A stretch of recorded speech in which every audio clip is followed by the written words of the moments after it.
Hey, Mark Alexander here, back with episode 2, trigger warnings. I call this trigger warnings because I'm going to be delivering some bad news for a lot of you in this video. Bad news that I had to face many, many years ago. So I thought I'd put a trigger warning because this is the kind of thing that may make you initially unhappy with me and then maybe unhappy with yourself and then unhappy with a whole lot of your teachers and the people who have been involved in your education. Let me just back up a little bit and, as I promised in the last episode, give you some background on Richard Mitchell, which is where a lot of this is coming from, because he's the one that helped me tell rubbish from reason. Richard Mitchell taught at Glassboro State College, which is now Rowan University in New Jersey.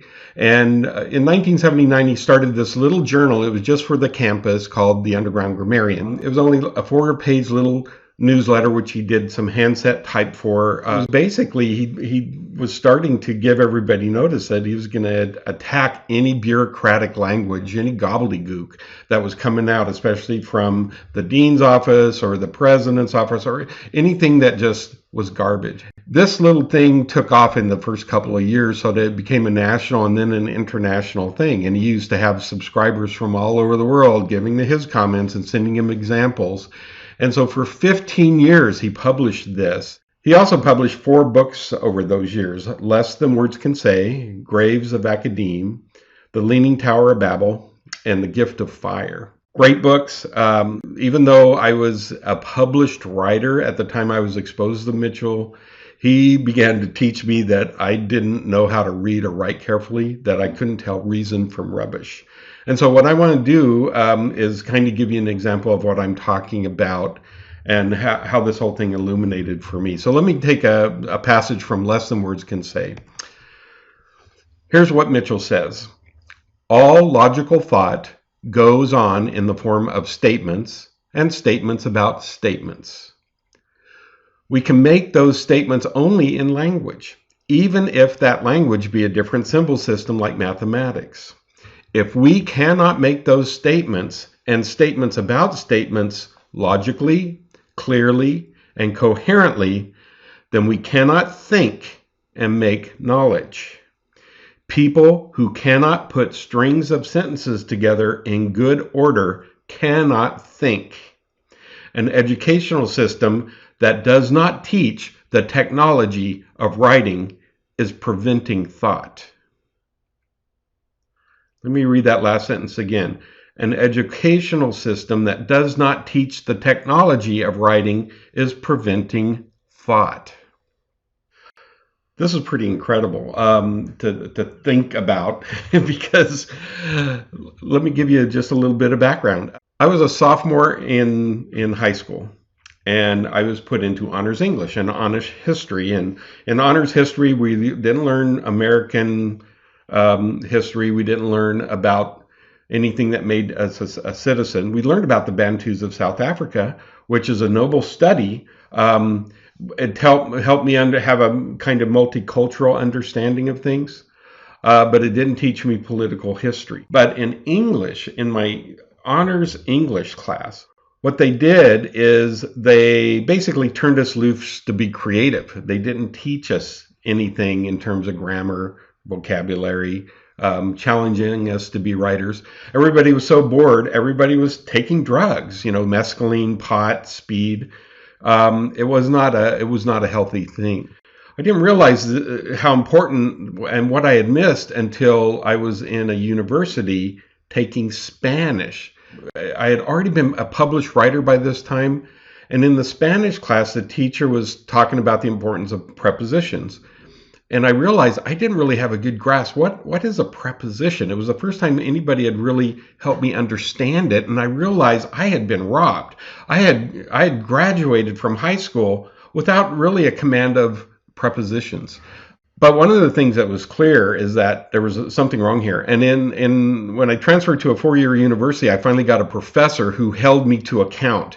He was the first professor to give me a C- on a paper. I thought I was writing really well. I even looked up a couple clever words and inserted them, and he marked them as wrong word. He had standards. He was the kind of guy who cared, but he wasn't going to make me feel good about my bad writing. He recognized rubbish. He called me on it, and I spent years working with him, taking every class he could until I became a better writer, since that was one of my goals, is to be a writer. In fact, as a graduate student, it was in a Jane Austen class, reading Jane Austen, that I still didn't know how to read or write clearly. So it took 4 classes with him as graduate seminars before I finally got an A on a paper and felt like I could call myself a writer. So I had to actively go after being able to read, write, and think clearly. And that's his point here. And one of the things I've learned through him and through Mitchell is that grappling with the complexity of language, understanding what makes clear writing versus unclear writing, that process of educating myself helped me tell reason from rubbish. And these days, there's a whole lot of rubbish going around that people think is reasonable. But let me get back to the prepositions, because I taught in a business college. And in a business college, people are trying to get out of, they haven't really gone to regular college and they want to get a good job, usually in business somewhere. So I had to make the case as an English teacher that I was going to only teach them stuff valuable for them in business. And I had to be entertaining as well. So here's an example. I wanted to make prepositions an example. And the question is, why is it crucial to know your prepositions? Well, here's what I would write on the board. I wrote these 2 sentences. They laughed at him when he came into the room. They laughed at him when he came in the room. Now, if you get that distinction, you should laugh, and they did. And I put this up in an important way, all right? The first indicates movement. The second identifies location. And that's a crucial difference. One has a sexual connotation, the other doesn't.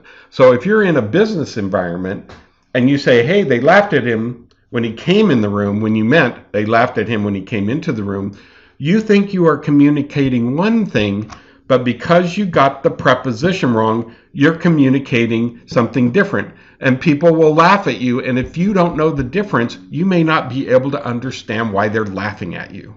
This is why it's important to have a command of grammar and vocabulary and meaning, that you, in fact, challenge yourself and look for challenging teachers to help you in this manner. For me, it's crucial. There's so much I've found over the years that in talking with people, friends and colleagues, sometimes I won't bring it up because they're talking rubbish and I can't explain to them in a way that they're willing to hear that what they're saying doesn't make sense at a sentence level, at a logical level, at a critical thinking level, because their command of language has not created within them the habits of examining evidence and separating propaganda from truth. So that's what this series of videos is about. I'm going to be going through a variety of things, trying to wake up pieces within you of things that will help you have a better grasp of how you're being played, how you're being misled, how people play on your emotions to eclipse critical thinking. And so, trigger warnings for the rest of these videos. You're going to have it coming, and I hope you can hang in there with me. I hope I can be entertaining sometimes and not just about it. But I think it's very important. Language is crucial, and being able to write clearly is crucial. And if you right now you're afraid of writing, if you don't like writing, if you feel confused when you try to write, believe me, you're also being confused when you're trying to think. It's a real valuable thing to have teachers help you do that. And I encourage you to find some way to improve your language skills and your writing skills. By the way, please become a patron and get some free books at patreon.com, Grammarian. There's a lot of good things, including some access to underground Grammarian, all the newsletters and other things. Also, the free books would be the first 4 in my series. And so there, I'd like to thank you very much for your support.